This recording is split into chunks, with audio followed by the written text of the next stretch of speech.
Auditor general, जो भी आईनी ओहदे हैं, सबका हलफ भी वहाँ मौजूद है कि हमने उस हलफ की पासदारी की है। असल सवाल ये है, हमने इस फोरम पे एक फैसला किया कि हमने किसी पर तनकीद नहीं करनी, ना किसी की तारीफ करनी है। लेकिन मैं ये ज़रूर कहूँगा, अपना तजर्बा तो ज़रूर आपके सामने रखूँगा। इस मुल्क में का सदर मुझे कहता है कि अपना इस्तीफ़ा मेरे हवाले कर दो।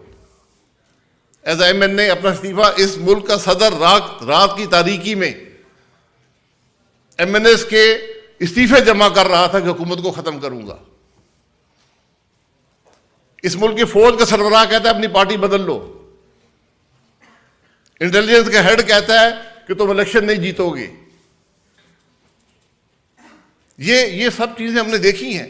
इस मुल्क के पार्लियामान में अवाम के लिए लेजिस्लेशन नहीं होती, हुकूमत की सहूलत के लिए होती है। मैं 35 साल से अवाम में आता जाता हूँ, आप यकीन करें मैंने कोई ऐसी लेजिस्लेशन मुझे याद नहीं है जो अवाम की सहूलत के लिए हो।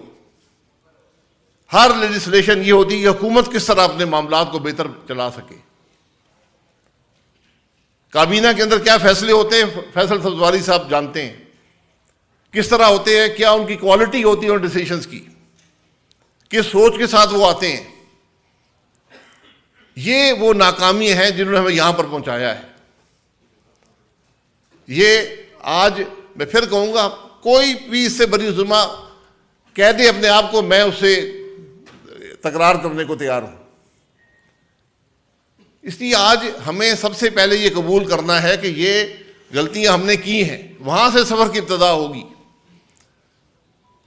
और अगर हम बात करते हैं कि इसका हल क्या है, हल सबसे मुश्किल चीज़ ज़िंदगी में, आप कारोबार भी करते हो तो कारोबार भी चला रहे हो और उस कारोबार के अंदर चेंज भी इम्प्लीमेंट कर रहे हो।